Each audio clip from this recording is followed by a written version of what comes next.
지난주 말씀을 통하여 저는 여러분에게 두 가지 중요한 이야기를 했습니다.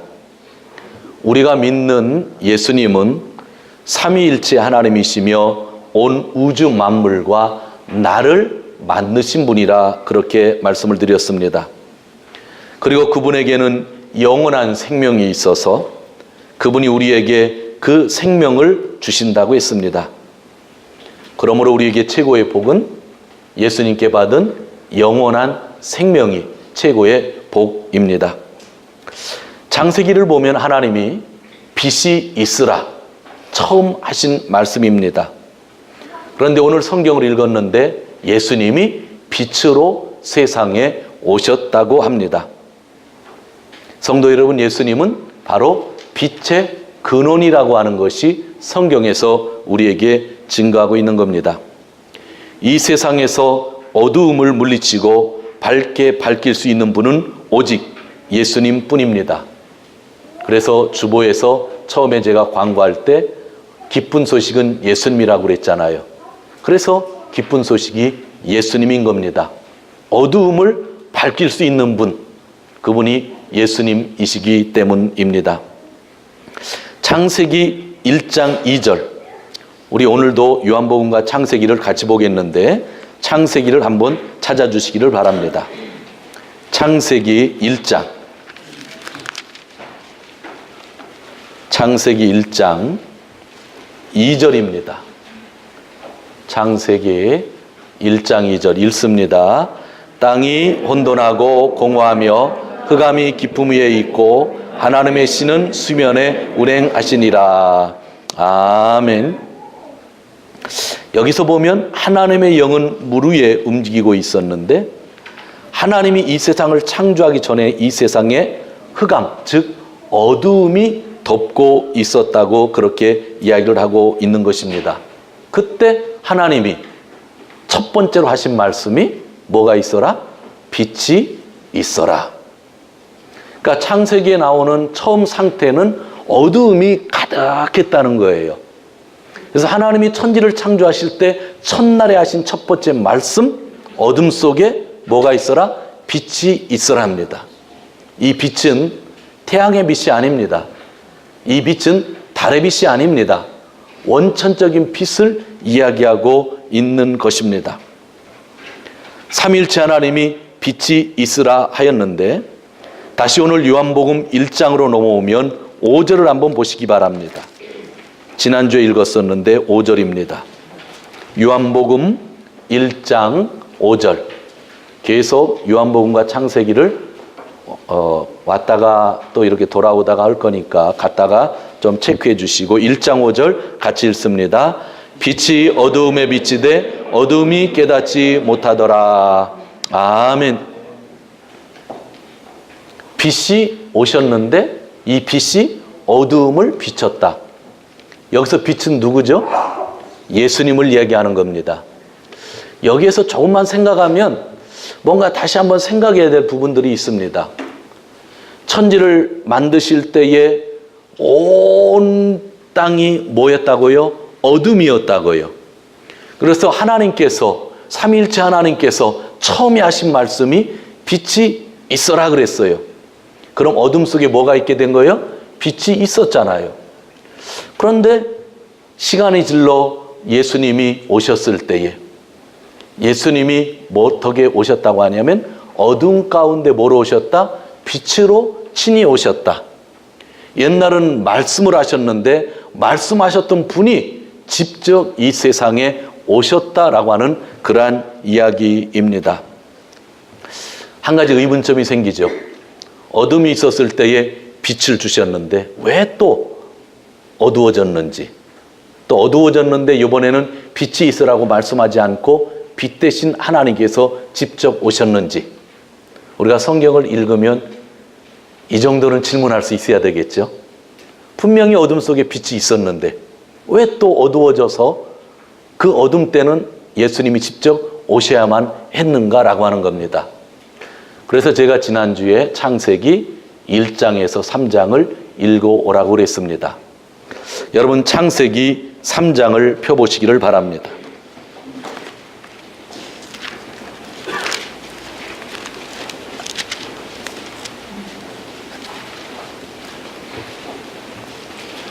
보시고 이제 저를 보시기를 바랍니다. 창세기 1장과 2장을 읽으실 때에는 아주 기분 좋은 이야기들이 많았습니다. 삼위일체 하나님이 천지를 만드셨는데 천지를 만드실 때 하이라이트는 뭐였어요? 사람을 만드신 거였어요. 아담과 하와를 만드셨어요. 남자와 여자를 만드셨어요. 만들고 또 에덴 동산을 만드시고 거기에서 행복하게 살라고 하셨어요. 성경을 보면 벌거벗었는데도 불구하고 모를 정도로 행복한 삶을 거기에서 살았다고 이야기해요. 그런데 3장에 들어오면 분위기가 바뀌는 거예요. 에덴 동산에 어두움이 다시 찾아온 거예요.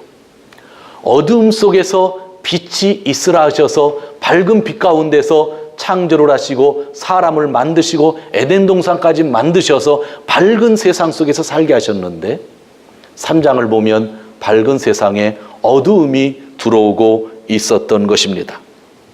3장 1절을 우리가 같이 읽도록 합니다. 시작. 여호와 하나님이 지으신 들짐 중생에 뱀이 가장 간교하더라. 뱀이 여자에게 물어가로되 하나님이 참으로 너희들아 동산 모든 나무의 실과를 먹지 말라 하시더냐. 여기서 우리가 다루어야 될 것은 뱀의 정체가 아닙니다. 우린 성경을 읽을 때요, 관심을 안 가져도 될 때 관심을 갖다가 성경 말씀을 다 잃어버려요. 뱀이 뭐냐, 뱀이 뭐냐. 그것을 이야기하는 게 아니에요. 뱀이 한 말이 중요한 거예요. 아셨죠? 뱀이 어떤 말을 했어요? 뱀은 하나님이 하신 말씀을 전적으로 왜곡하고 있어요. 2장 7절을 보시기를 바랍니다. 2장 7절, 2장 17절입니다. 2장 17절 같이 읽습니다. 선악을 알게 하는 나무의 실과는 먹지 말라. 내가 먹는 날에는 정령 죽으리라. 하나님께서 에덴 동산을 만들어 놓으시고 거기에 열매 맺는 과일 나무들을 많이 만드신 다음에 16절에는 모든 나무에 있는 열매는 다 먹어도 좋은데 하나, 선악을 알게 하는 나무의 실과는 먹지 말라 그랬습니다. 그런데 오늘 뱀이 하와를 유혹할 땐 뭐라고 그래요? 3장 1절에 모든 나무의 실과를 먹지 말라고 했느냐라고 질문하는 거예요. 어떻게 하는 거예요? 좀 더 하나님 말씀하신 사실을 왜곡하는 거죠. 하나님은 거기 선악을 알게 하는 나무의 실과만 먹지 말라 하고 다른 건 다 먹어도 좋다고 그랬는데 뱀이 하와를 유혹할 때는 모든 나무의 실과를 먹지 말라고 했느냐라고 하면서 하나님의 말씀을 왜곡하면서 이 여자 하와를 유혹하고 있었다고 하는 것이죠. 유혹하는 자는요, 하나님의 말씀을 인용하지만 어떻게 해요? 항상 왜곡하고 있는 겁니다. 그래서 사람이 유혹에 빠지는 거예요. 좋은 말을 하면서 유혹을 하니까 빠지는 거지. 나쁜 말을 하는데 유혹당할 사람이 어디 있어요? 너 이것 하면 돈 잃어버린다 하는데 거기 가서 우리가 뭐 배우겠어요? 돈을 많이 번다고 하니까 가서 기저 피라미드 상법도 우리가 배우는 거겠죠. 저는 목사인데요, 교회에서 가끔 사람들이 제 이름을 팔 때가 있더라고요. 저희 교회에서는 아직 그런 건이 없었어요. 근데 목회 한 20년 동안 하다 보니까 가끔 교회 오래 다니시는 분들 중에 제 이름을 팔아서 우리 목사님이, 배 목사님이 이렇게 말했어 하고 상대방이 얘기하는 거예요. 그러면 상대방은 싫은데도 목사님이 얘기했으니까 어쩔 수 없지 하고 그렇게 하다가 나중에 너무 힘들어서 나를 찾아오거든요. 근데 저는 그런 말 한 적 전혀 없거든요. 근데 그 사람을 성도님들이 뭔가 설득하고 싶을 때는 야, 목사님이 그런 생각 가지고 있어, 목사님이 그 말 했어 하면 이렇게 반응 못할 때가 있잖아요. 아주 많이 봤어요. 그래서 혹시 여러분들 앞으로 삶을 살다가 목사님 이런 말 했어 하는데 아닌 것 같을 때는 어떻게 하라고요? 저를 찾아오라고요. 저한테 물어보면 제가 확실히 이야기해 드릴 수 있죠. 지금 뱀은 하와라고 하는 여인을 유혹하는데 하나님이 하신 말씀을 가지고 유혹하는데 말씀을 왜곡한 거예요. 그때 여자가 이야기를 하죠. 3장 2절입니다. 같이 읽겠습니다. 여자가 뱀에게 말하되 동산 나무의 실과를 우리가 먹을 수 있으나 동산 중앙에 있는 나무의 실과는 하나님의 말씀에 너희는 먹지도 말라 만지도 말라 너희가 죽을까 하노라 하였느니라. 그런데요, 이 여인의 대답도요, 아까 읽은 성경 구절과 비교하면 첨부가 돼 있어요. 하나님은요, 만지지 말라고 하는 이야기를 하지 않았어요. 먹지 말라 그랬어요. 무슨 얘기인지 아시죠? 근데 하와에는 또 어떻게 했어요? 하나님의 말씀하신 거다 뭐 했어? 플러스를 한 거죠. 하나님의 말씀이 있는데 뱀은 어떻게 한 거예요? 왜곡을 했어요. 하와는 어떻게 했어요? 플러스를 했어요. 이렇게 되는 상황이 주어지면 뱀이 이제 유혹할 단계가 온 거예요. 그래서 이제 유혹을 하게 되는 것이죠. 하와가 정말 혼란했었다고 한다면 누구한테 물어보면 돼요? 이 이야기를 처음에 들은 것은 아담이 처음에 듣고 아담이 하와에게 알려준 것이니까 아담에게 물어보면 돼요. 뱀이 이런 이야기를 하는데 진짜 그러냐? 그죠? 또 아담이 또 헷갈리면 누구한테 물어보면 돼요? 하나님께 물어보면 되는 일들이죠. 그런데 이런 일들이 없었어요. 그러면서 여인이 유혹에 넘어가는 게 되는 겁니다. 3장 4절 같이 읽습니다. 뱀이 여자에게 이르되 너희가 결코 죽지 아니하리라. 하나님은 죽는다고 그랬는데 뱀은 뭐라고 그래요? 죽지 않는다고 그랬어요. 왜 이런 말이 통한다고 생각하세요? 그것은 5절을 보는 날에 5절을 보면 압니다. 자, 시작. 너희가 그것을 먹는 날에는 너희 눈이 밝아 하나님과 같이 되어 선악을 할 줄을 하나님이 아심이니라. 네가 누구와 같이 된다고 이야기하는 거예요? 하나님과 같이 된다고. 이 말을 조금 다른 말로 하면 하나님이 너를 만드셨는데 되게 부족하게 만들었다. 참 열등감 가지게 만들었다. 그런데 그 과일 먹으면 너는 아주 훌륭한 인간이 되는데 신처럼 될 수 있다라고 얘기하는 거죠. 사탄이 유혹을 할 때는 우리 인간들의 약한 부분을 가지고 유혹하죠.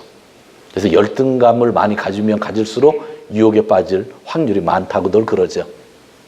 그리고 너는 이 일을 하면 좀 더 나은 사람이 될 수 있다. 이 일을 하면 좀 더 사랑을 많이 받을 수 있다. 이 일을 하면 너는 진짜 성공할 수 있다라고 이야기를 하죠. 흔들리기 시작하는 거죠. 뱀이 말씀을 왜곡했고 하와는 그 말씀을 플러스를 했고 그런 가운데에서 하나님의 말씀은 전혀 그렇지 않아. 내가 알기에 하나님은 그런 말 한 적 없어. 하나님은 너를 속인 거야. 네가 그것을 먹으면 더 훌륭한 인간이 될 거야. 아니 하나님처럼 될 거야 할 때에 하와는 그것을 먹게 되었다고 하는 이야기입니다.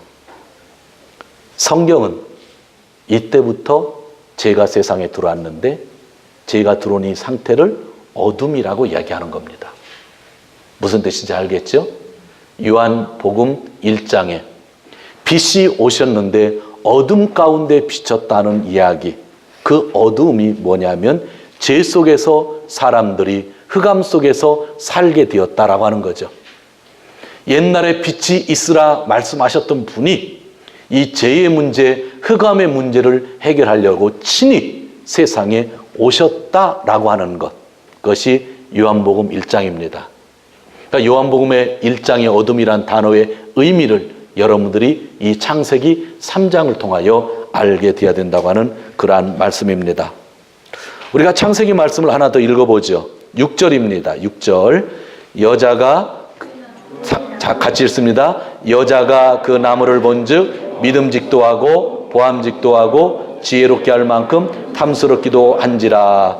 여자가 그 실과를 따먹고 자기와 함께한 남편에게도 주매 그도 먹은지라. 나에 대해서 만족하지 못하면은요, 너도 신이 될 수 있다고 하는 말에 그냥 금방 넘어가는 거예요. 최고가 되고 싶어 하는 사람들은요, 유혹에 빠지기가 되게 쉬워요. 그런데 여러분, 창세기 중앙에 있었잖아요. 이거 나무가. 에덴 동산에. 중앙에 있었다고 하면 평소에 아담과 하와가 이것을 봤을까요? 안 봤을까요? 봤죠. 그렇죠? 중앙에 있었으니까 잘 보이는 데 있다고요. 근데 평소에는요, 먹음직 했을까요? 안 했을까요? 안 했어요. 보암직도 안 했어요. 지혜를 줄 탐스럽게 할 만한 것들 그냥 보이지도 않았어요. 그런데 유혹을 받고 나니까, 내가 세상에서 최고의 사람이 될 수 있다고 하는 것을 이야기 들으니까, 하나님이 너를 부족하게 만들었다고 하는 이야기를 듣고 나니까 욕심이 생기는 거죠. 그러니까 평소에는 관심이 없었던 나무가 눈에 팍 들어오더니 어떻게 된다고요? 과일을 볼 때 먹음직하기도 하고 보암직하기도 하고 탐스럽게 할 만큼 너무나 좋았다라는 거죠. 여러분, 유혹당한다는 게 그런 것 같아요. 평소에 관심 없던 것도요, 유혹을 당하면 되게 좋아 보이는 거예요. 그래서 유혹을 하게 되는 것이죠. 사람들은 하나님처럼 되고자 하는 교만이 생기면 모든 것을 가지려고 합니다. 그래서요, 하와는 먹었던 겁니다. 2장 보면 벌거벗었는데 부끄럽다고 그랬어요? 부끄럽지 않다고 그랬어요. 그런데 자, 3장 7절 같이 읽습니다. 3장 7절 시작. 이에 그들의 눈이 밝아지자 자기들의 몸이 벗은 줄 알고 무화과 잎을 엮고 치마를 하였더라. 이제는 부끄러워져서 재가 들어오니까 나뭇잎으로 자기의 중요한 부분들을 가리웠다라고 하는 거죠. 삼위일체 하나님이 우리의 형상대로 인간을 만든 자 했을 때에 제가 이런 얼굴의 모습도 가능성이 있지만 사실은 삼위일체 하나님이 공동체라는 거죠. 하나라는 거죠. 삼위인데 인간을 만드셨을 때에 남자와 여자로 만들었다는 건 공동체를 이야기하는 거죠. 그 공동체가 하나일 때는 서로 벗은 몸을 보아도 부끄럽지 않았죠. 그러나 죄를 지으니까 서로 부끄러웠다는 건 뭐예요? 마음이 이미 깨어지기 시작했다는 거죠. 죄가 들어오니까 하나님의 형상, 공동체의 모습이 하나된 모습이 깨어지더라라고 하는 그러한 이야기입니다. 이것을 성경은 뭐라고 했다고요? 어둠. 그런데 이 어둠은 점점 심화되어져 가는 거죠. 점점 죄가 만연되어져 가는 거죠. 자기 인간의 힘으로 이제는 스스로 이 어두움을 해결할 수 있는 방법이 없을 때에 창세기에서 빛이 있으라 말씀하신 그 분께서 친히 이 세상에 빛이 되어서 오셨다고 오늘 요한은 그렇게 선언하고 있는 겁니다. 그래서 예수 그리스도는 삼위일체 하나님이신데 빛으로 오신 분이라고 하는 것, 그것이 오늘 성경이 우리에게 말씀하는 것이죠. 그렇기 때문에 우리는 그분을 반드시 믿어야만 어떻게 되는 거예요? 어두움에서 해결받을 수 있다고 하는 그런 이야기를 하고 있는 것입니다. 요한복음으로 넘어가도록 하겠습니다. 요한복음으로 넘어갑니다. 그런데 중요한 것은 아직도 인간들은 그 빛을 알아보지 못하고 엉뚱한 데서 빛을 찾으려 한다 하는 겁니다. 빛이 어두움 속에 왔는데 사람들이 빛을 알아보았다고요? 못 알아보았다 이야기하고 있는 겁니다. 우리는 빛을 알아보았잖아요. 예수 그리스도를 믿고 있으니까. 그러나 믿지 않는 사람들이 아직 많이 있다고 하는 겁니다. 요한복음 1장 6절에서 8절을 읽겠습니다. 6절에서 8절. 하나님께로 보내심을 받은 사람이 났으니 이름은 요한이라. 저가 증거로 왔으니 곧 빛에 대하여 증거하고 모든 사람으로 자기를 인하여 믿게 하려 함이라. 그는 빛이 아니요 이 빛에 대하여 증거로 온저라. 아멘. 전 요한복음 1장을 설교할 때 제일 어려운 부분이 이 부분이에요. 왜냐하면요, 내용이 어려운 게 아니라요, 이 문맥에 이게 들어오면 안 되는 건데 왜 들어왔는지 모르겠어요. 제가 분명히 얘기했잖아요. 1장 1절에서 5절까지는 예수 그리스도는 말씀인데 창세기에 나오는 처음에 말씀하신 삼위일체 하나님이라고 그랬잖아요. 그분에게 영원한 생명이 있다고 지난주 말씀했잖아요. 근데 오늘은 그분이 또 빛이라고 말씀하셨잖아요.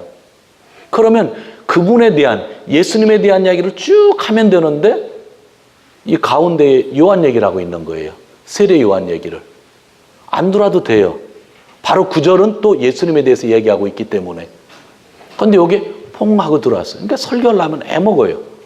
이것만 없다고 한다면 연결해서 설교하기가 좋은데, 그렇다고 이것만 설교할 수도 없고.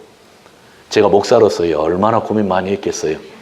이 구절이 여기에 맞지 않는데 왜 넣냐는 거예요. 그런데 하나님이 예수님의 제자였던 요한을 통해서 성령으로 음성 주시면서 이 기록을 남기실 때에 거기 넣도록 하신 이유는 또 하나님의 뜻이 있을 거 아니에요. 그죠? 고민하다가 요즘에 조금 깨달은 것이 있습니다. 왜 이 부분의 말씀을 여기에 기록했을까? 이 부분을 빼야 내용이 잘 연결되는데 왜 이 내용이 들어왔을까? 정말 설교하기도 불편합니다. 그러나 이 세상은 사실 빛을 알아보지 못했다고 하는 것은 빛을 찾고 있었는데 그 빛을 잘못 찾았다는 이야기도 되는 겁니다. 그 당시에 살던 사람은요, 세례 요한이 그 빛이 아닌가라고 생각했던 사람들이 너무나 많이 있었다는 거예요. 그래서 오늘 이 성경 구절은 세례 요한이 참빛이 아니라라는 얘기를 하려고 써놓은 거예요. 세례 요한이 빛이 아니라고 하는 이야기를 하려고 세례 요한 얘기를 하고 있다는 건 그 당시 영향력이 세례 요한이 되게 컸었다고 하는 이야기를 하고 있는 것이죠. 아무리 잘하는 사람이 있다 할지라도 인간은 인간에 불과하다는 거예요.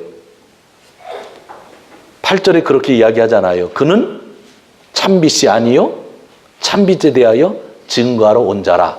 왜 이 말을 하는 거예요? 요한이 빛이 아니라는 거예요. 인간은 빛이 될 수 없다고 하는 걸 선언하는 거예요. 요한에 대한 이야기를 좀 할까요? 세례 요한인데 유대 땅에서 예수님과 동시대에 살았던 사람입니다. 누가복음을 보면 예수님보다 6개월 먼저 태어난 사람입니다. 그는 종교 개혁이 아니라 종교 혁명을 일으켰던 사람입니다. 성전 중심의 신앙생활에서 성전을 탈피하고 죄를 회개하는 삶 중심으로 바꾸어 놓은 사람이기 때문입니다.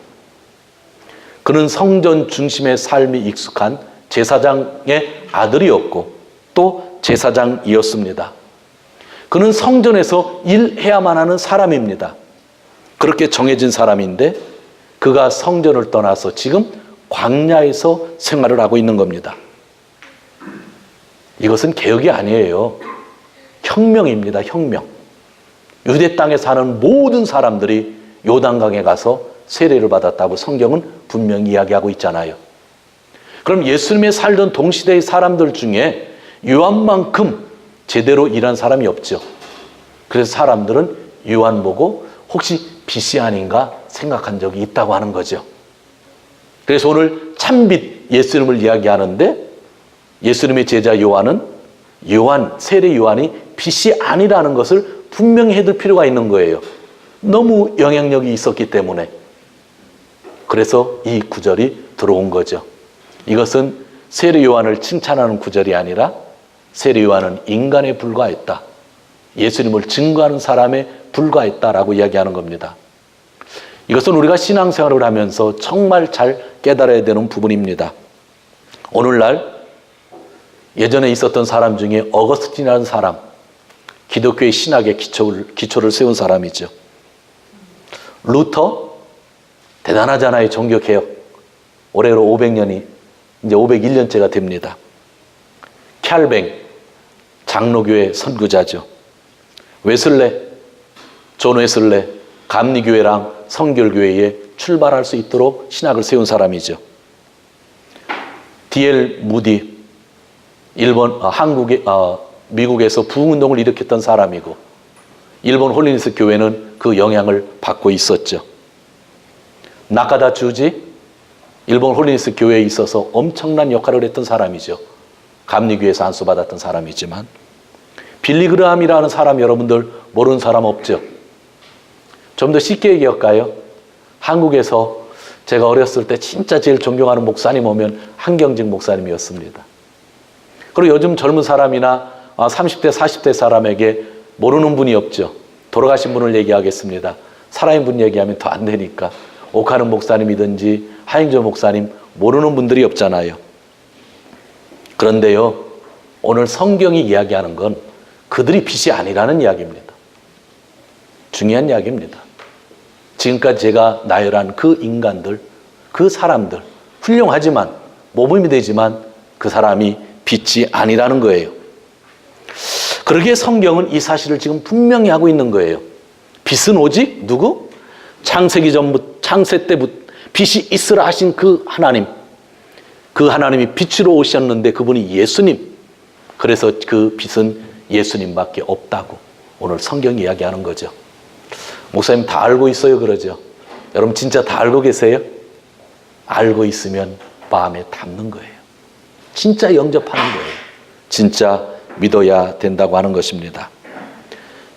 요한복음 1장 10절을 보시기를 바랍니다. 제가 읽을게요. 그가 세상에 계셨대요. 빛으로 오신 예수님이 세상에 계셨대요. 세상은 그로 말미암아 지은 바 되었대요. 그런데 세상이 그를 알지 못했대요. 알지 못하고 요한 같은 사람을 빛으로 이렇게 잘못 알았대요. 자기 땅에 오매. 왜 자기 땅이에요? 이분이 이 땅을 만드셨으니까. 자기 땅에 오매 자기 백성이 영접지 않았대요. 너무 서글픈 이야기죠. 그런데 12절 같이 읽겠습니다. 시작. 영접하는 자, 그 이름을 믿는 자들에게는 하나님의 자녀가 되는 권세를 주셨으니. 아멘. 안타깝게도 이 어둠의 세상에서, 죄가 만연된 세상에서 빛이 왔는데도 불구하고 그분을 몰랐다는 거예요. 그러나 그 빛을 영접하는 자는 누가 된다는 거예요? 하나님의 자녀가 되는 자격, 특권이 주어진다고 오늘 성경에서 이야기하고 있는 것입니다. 그러면서 13절에서 이렇게 이야기합니다. 이 자격이 되는 것은, 자녀가 되는 것은 혈통으로나 육정으로 사람의 뜻으로 나지 아니하고 하나님께로 난 자들이니라. 우리가 하나님의 자녀로 새로 태어난 것, 그 자격이 주어진 것은 하나님으로부터라고 하는 이야기를 하고 있는 겁니다. 여러분들 믿으시죠? 아멘. 믿으십니까? 아멘. 믿으시니까 이 자리에 있는데 왜 또 질문하느냐고요? 믿어야 되기 때문에. 빛으로 오신 그분을 내가 믿으면 내가 누가 된다고요? 하나님의 자녀가 된다는 거예요. 성경이 강조하는 것은요, 이 사실을 믿으라는 거예요. 믿으면 하나님의 자녀가 된다는 거예요. 살다 보면 우리가 가끔 부모가 원망스러울 때도 있잖아요. 그리고 부모가 이렇게 과외 많이 시켜주면 과외 안 시켜주는 부모가 원망스러울 때도 있고요. 어느 때는 부모를 잘못 만났다 이야기하는 분도 있는데 아마 이 안에 계신 분들 중에 잘은 모르겠지만 확률상 반 이상은 부모 원망해 보셨을 거예요. 확률상 안 한 분도 계시겠지만 부모를 우리가 선택할 수 없잖아요. 그래도 우리의 말투로 부모를 잘못 만났다 할지는 모르지만 예수 그리스도를 믿으면 누구의 자녀가 된다는 거예요? 하나님의 자녀가 된다고요. 그래서 교회에서는 형제 자매님이라고 합니다. 옆에 있는 분에게 남자들은 형제님 한번 해보시겠어요? 형제님. 여자들은 자매님이라고 한번 해보겠어요? 자매님. 왜 우리가 이 말을 해요? 하나님의 자녀니까. 생각나는 게 있는데요. 여러분 교회에서는 될 수 있는 한 저 반말 좀 안 했으면 좋겠어요. 청년들 처음 온다고 반말하면 안 돼요. 제가 청년들 중에 반말하는 친구가 이름이 좀 생겼어요. 한 1년, 2년 지났으니까 교제하면서 지금은 좀 반말을 하는데 처음부터 반말하는 거 아니에요. 그리고 그 사람이 반말하는 거 싫어하면 죽을 때까지 하면 안 돼요. 저는 목사님들이 저한테 반말하는 걸 아주 싫어해요. 나이 20이나 30 이상 된 분도 저한테 반말하면 그때부터 저는 그 사람 얼굴 안 봐요. 저는 전화 받다가 지난번도 얘기했죠. 끊은 적도 있어요. 반말하길래. 왜 반말하는지 이유를 모르겠어요. 하나님의 자녀잖아요. 존중할 수 있으면 좋잖아요. 우리 어른들끼리 제가 그동안 20년 동안 제일 힘들었던 거는 여자분들이 이모라고 하더라고요. 이모. 세상에서 이모는요, 어떤 가게에 있는 사람들한테 이모라고 하는 건데 그 습관이 들어가지고 교회 와서도 이모라고 그래.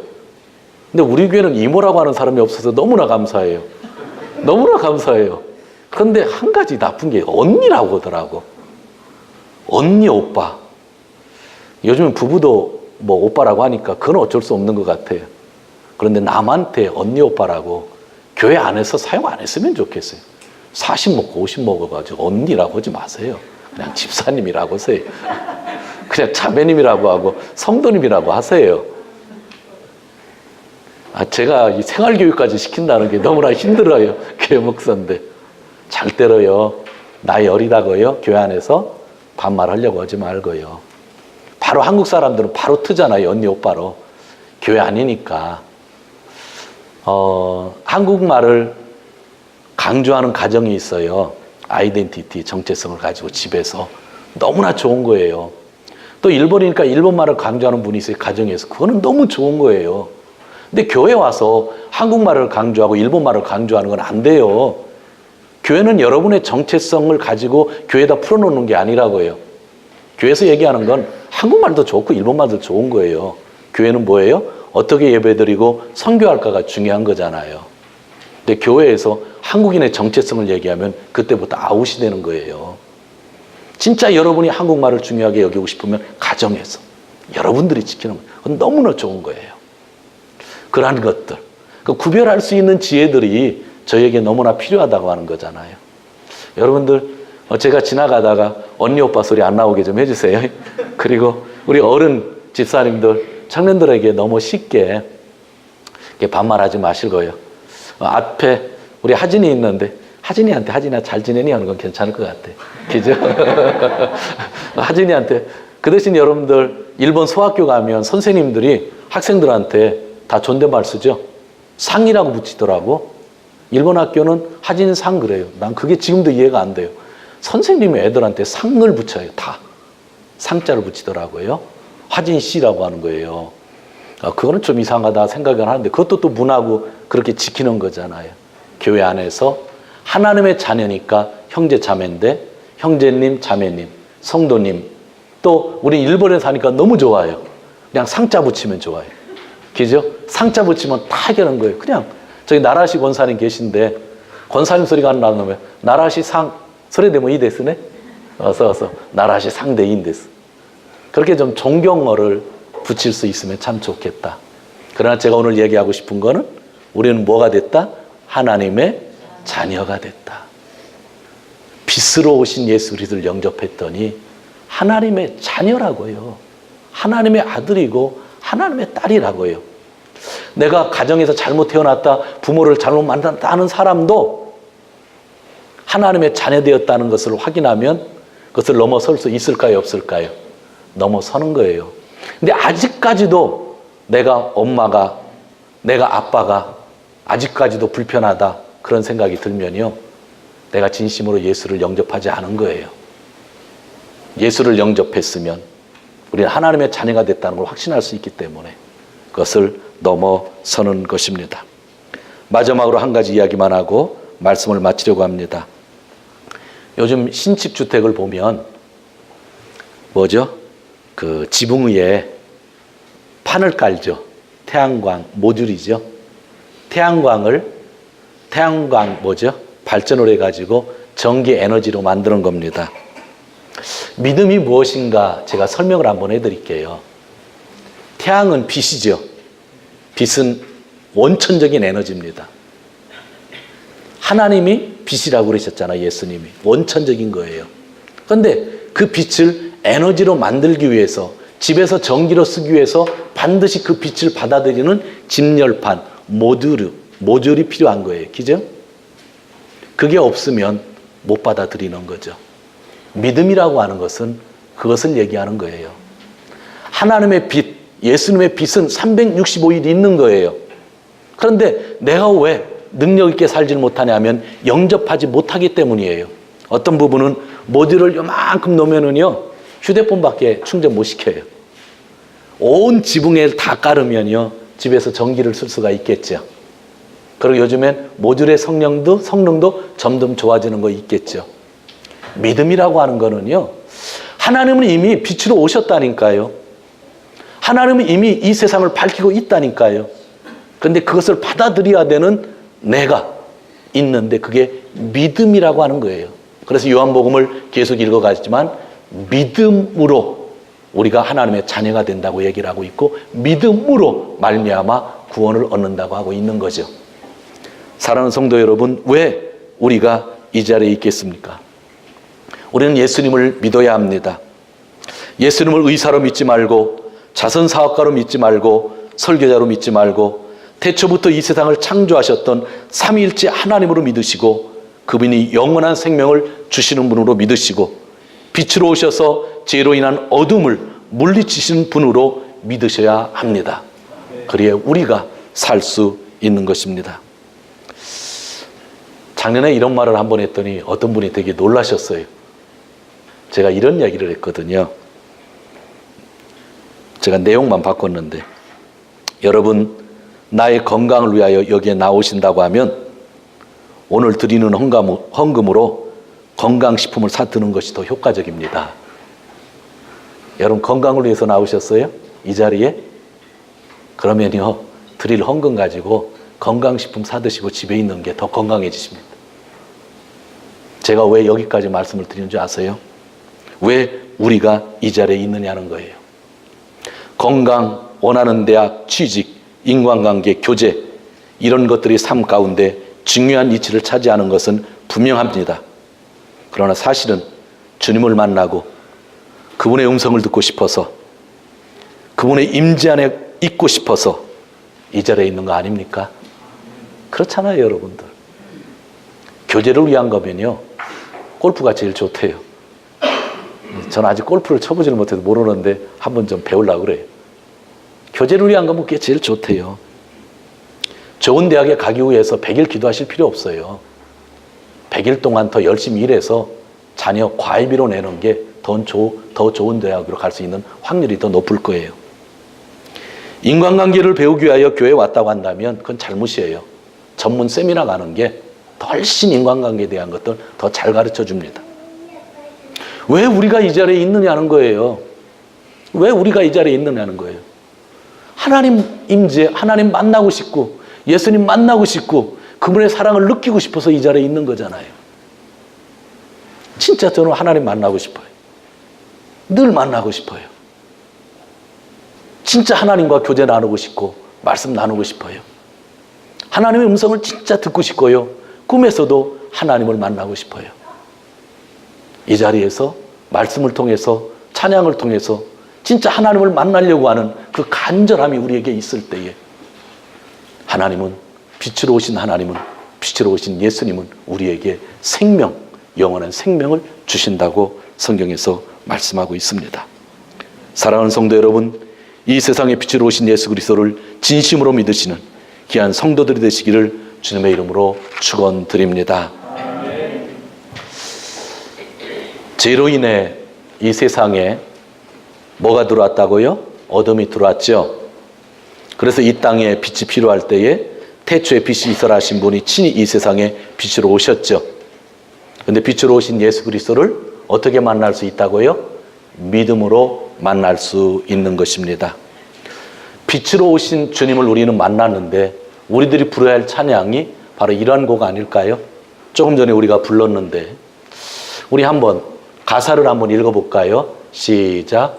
신호 사이리노 히마데 고노 미치오 아이오무 세마키몽 생각비 미치 와가 주지까오이 고노 미치노 하테데 와다시와 시오아오구 에이코노시가 무카에 나레루. 저는 빛으로 오신 분을 믿는 사람들이 불러야 될 찬양이라고 생각해요. 그런데 아직까지도 우리가 복음 성가를 좋아해요. 복음성가 중에 일본 사람들까지도 유명한 복음성가가 하나가 있어요. 당신은 사랑받기 위해 태어난 사람입니다. 이건 복음성가입니다. 그러나 예수님 믿는 사람들은 사랑받기 위해서 태어난 사람의 노래를 신학적으로 더 이상 안 불러도 되겠다는 마음이 생겨야 됩니다. 우리는 사랑받기 위해서 태어난 사람이 아니에요. 사랑하기 위해서 태어난 사람입니다. 그러니까 빛으로 오시기 전에는 그 복음성가가 필요해요. 사랑받기 위해 태어났어요. 그러나 빛으로 오신 예수 그리스도를 믿는 사람은 그런 찬양이 뭐예요? 이제는 다른 찬양으로 바뀌어야 되죠. 이런 찬양으로 바뀌어야 되죠. 그죠? 이 찬양 한번 부르고 같이 기도하도록 하겠습니다.